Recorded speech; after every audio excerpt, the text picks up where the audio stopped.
Good morning. Welcome back from fall break. Like Ms. Wheatley, I did not do any reading challenges or any reading, so all the books I'm going to talk about, it literally has taken me 3-4-ish weeks to get through. It's okay. It's reading. It should be enjoyable. If it's not, you picked the wrong book. I really just didn't make a lot of time for it over fall break because I was out of town. But I do want to talk about the books I've read in the last couple of weeks. And I'm just going to show them to you on my little bitty tiny phone screen, and I apologize, but it'll be way faster than if I try and bring them up individually. So this one is Timeless, and it is about a girl who lives in California with her mom, and she loves her life. She loves everything about it until tragedy strikes. And then, as it turns out, she has to move in with her grandparents, who she's been estranged from her whole life. It's her mom's parents. They live in New York on a giant avenue that faces Central Park in a humongous sort of coliseum of a house. There really aren't a lot of those left in New York. They've all mostly been torn down and people moved out of the city instead of staying in the city. But in this fictional book, her grandparents live in this giant house that they've lived in for hundreds of years. And as it turns out, that's important because her bedroom also belonged to generations of teenage girls in her family. And she gets to visit them through a diary. It was super cool. I love time travel. Anything time travel, sign me up. I'm there. And so, unfortunately, what it also turned into was a mystery, though. So it wasn't just to go fact-finding, woohoo, family reunion kind of thing. There was a whole lot of other stuff going on. I wanted it to be more like Ruby Red, and it wasn't quite as intriguing, but it was really good. In fact, it was so good that I managed to read the second one, which is called Timekeeper. It was also very good. It was just the 2-book series that sort of sorted it out at the end, so it was a duology. It was good. It wasn't amazing. On the fence about whether we'll put it in the library or not, just because there are so many great books coming out right now that we don't want to spend money on things that aren't amazing. But it's at the public library. I checked it out on e-reads digitally through the public library. So if you want to check it out and you don't know how to do that, come see me. I'll be happy to walk you through it. I also read this nonfiction, Factory Girls, and it talks about one of the greatest factory disasters in America. Unfortunately, in this little tiny book, it tries to do a whole lot. So it talks about 5 girls who were in the factory that day. And it talks a little bit about their families and their circumstances, but then it goes on to talk about labor practices and how the industry was built and cheap labor, and it tried to do a lot. This book did a lot. So if you're trying to write a kind of comprehensive paper about something like that, it's a good resource. There's a lot of information in it. But if you want details and you really want to get to know these girls, you're going to pick another book. And she tells you what book to pick. She uses a book heavily as her source, and that's the book I would recommend. It's a good book. It's just there's lots. There's just so much. So another book that I read was called Fallen Heir. It is number 4 of the Royals.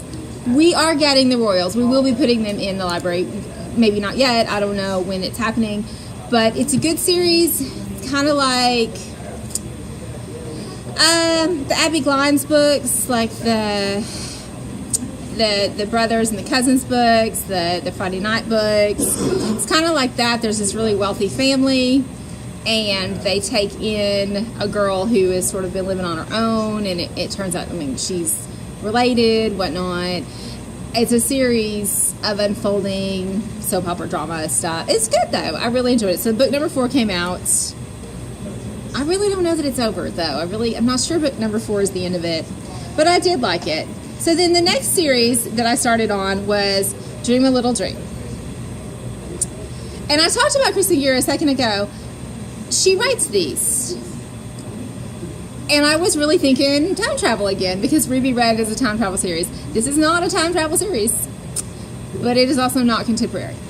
So it's a girl and her sister and their mom, and they've been nomads. Her mom's a college professor, but she teaches at every couple years. She changes colleges. She gets raised, she gets moved up.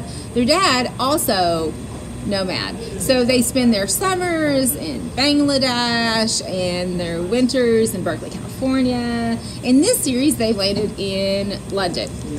Her mom falls in love, and so things get shaken up a bit. Instead of being we're in this together, the three of us in a tiny apartment. It's all of a sudden there's this giant blended family that has to learn to get along and live together in this lovely little home that doesn't have quite enough room for them because there's only 7 bedrooms.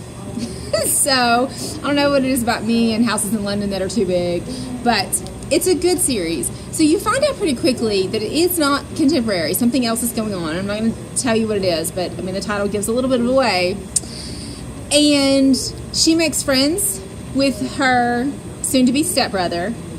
Not so much the stepsister. That doesn't work out so well.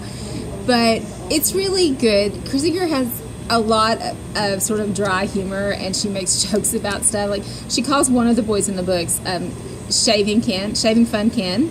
And even though she learns his name eventually, she still calls him Shaving Fun Ken, because these 3 boys are just like the epitome of gorgeous athletic grace, and they all have this blonde great hair, and when they walk down the hall everyone stops and stares, and one of them she calls Shaving Fun Ken. Anyway, it's a great series. In fact, it's so great that I read Dream On as well.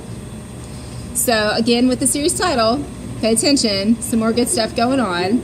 Sinister, slightly evil, a little bit scary.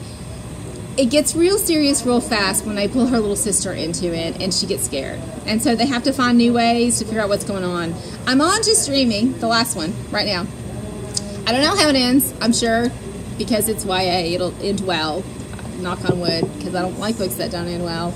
But it's a really good series, and we will be getting this one for the library. I just found it, so I haven't put it on a list yet, and Miss Wheatley is still in the midst of making orders.